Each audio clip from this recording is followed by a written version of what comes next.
A strange news story has been circulating around the country recently about a missing teenager who turned up thousands of miles away with no answers for her sudden disappearance. On the outside, the case looks simple enough. A mother's daughter vanished from Utah and then turned up in Mexico. But there is more than meets the eye to this bizarre tale. And, as the case continues to unfold, the teenager at the center of it all has broken her silence after her so-called non-disappearance made headlines. What is she hiding? Let's find out in today's episode of The Disturbing Cases. The story starts with 19-year-old Hannah Kobayashi, who was reported missing by her mother, Teresa.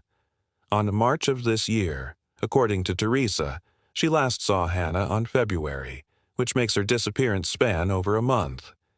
During that time, Teresa did everything she could to try and find her daughter, reporting her missing and posting about the case on social media. Then, after weeks of silence, Hannah suddenly reappeared in Mexico, a country that is currently grappling with a serious cartel crisis. She appeared unharmed, healthy, and still clueless about what had happened to her. However, the police refused to launch an investigation into the matter since Hannah was not kidnapped or harmed in any way. This left the family even more confused as they couldn't understand how Hannah managed to travel to another country without anyone knowing about it. When asked about the ordeal, Hannah claims that she has no memory of traveling to Mexico. She only woke up one morning and found herself in a hotel room in Cancun with no idea how she got there.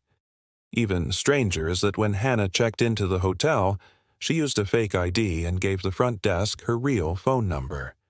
For a moment, it seemed as if Hannah had vanished without a trace and then returned with no memory of what happened during her absence. But that's where the story takes a dark turn.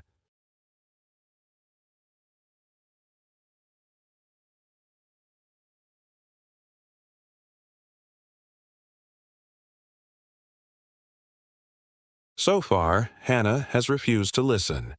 It isn't hard to see why this case is causing such a stir. The idea of a teenager being able to walk right off the face of the earth without leaving a single clue behind is terrifying. This is especially true considering that Hannah lived with her mother in a small town called Springville, Utah, which is considered one of the safest places to live in the United States. There are less than 30,000 residents living in Springville, and crime is virtually unheard of.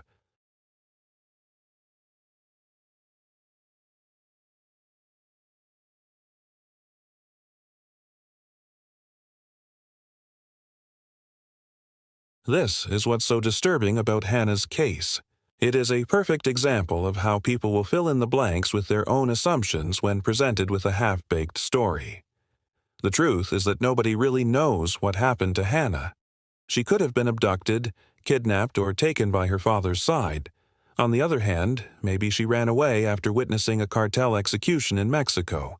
Or perhaps it was simply a case of her getting drunk, taking a wrong bus and waking up in the wrong country. The problem is that none of us will ever know what happened to Hannah. She's made it clear that she doesn't want to talk about the ordeal, and her family respects her wishes. Adding fuel to the fire is that Hannah's father, Ryan Kobayashi, took his own life in 2017 after he developed an addiction to prescription drugs. Now, it is not a secret that teenagers experiment with drugs and alcohol.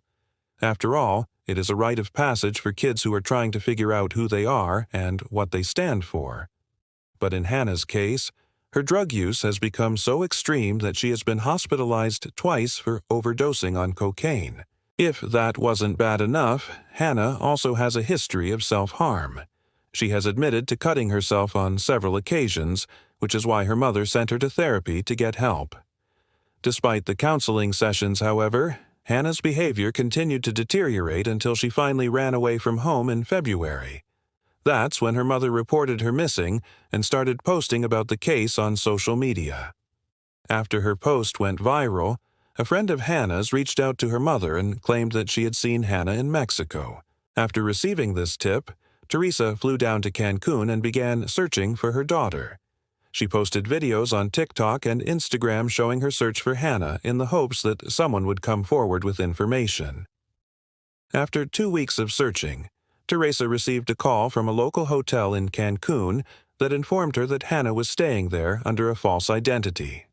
When Teresa arrived at the hotel, she found Hannah and brought her back home. Now, this might seem like a happy ending, but that's only because Hannah is alive and well. The truth is that this case raises some very serious concerns. First of all, how was a teenager able to get on a plane to Mexico without anybody noticing? Hannah is just 19 years old, and she lives with her mother. She doesn't have a passport, and she was not allowed to travel internationally. Therefore, it is highly unlikely that she would have been able to board a flight to Mexico without her mother as consent. Secondly, how did Hannah manage to stay in Mexico for almost a month without any money or identification? This is especially strange considering that Hannah has no history of traveling abroad. Therefore, it is unlikely that she would have known how to get a visa or find a job. Finally, how did Hannah get back to the United States? Was she picked up by her mother, or did she fly back alone? These are all important questions that remain unanswered. What's worse is that Hannah seems to be hiding something. She is clearly traumatized by what happened to her, but she refuses to talk about it. She has done several interviews since returning home, but she always manages to avoid the topic of the case. In one interview, Hannah said that she doesn't remember anything from the past 3 months, which suggests that she may have been drugged or brainwashed while in captivity.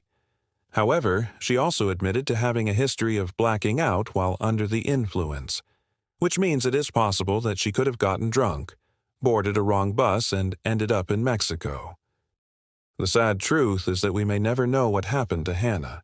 She has made it clear that she does not want to talk about the case, and her family respects her wishes. They believe that she will eventually open up when she's ready. But until then, we can only speculate about what happened to her. Now, it is worth noting that there are several inconsistencies in this case. For example, Hannah's mother says that she last saw her on February, but according to Hannah, she was in Mexico for a week before that. Additionally, Hannah has no memory of getting on a bus to Mexico, but she does remember partying with her friends in Utah. However, these inconsistencies are not important because they do not change the fact that Hannah is alive and well. It is possible that she will eventually open up about what happened to her, but until then, we must respect her wishes. In conclusion, the case of the missing teenager who turned up in Mexico is a strange one indeed. While there are many unanswered questions, the most important thing is that Hannah is alive and well. We must respect her wishes to keep the details of her case private and refrain from speculating about what happened to her. After all, she is the one who deserves our compassion and support, not the media hype. We hope that she finds peace and closure soon and that she can move on with her life.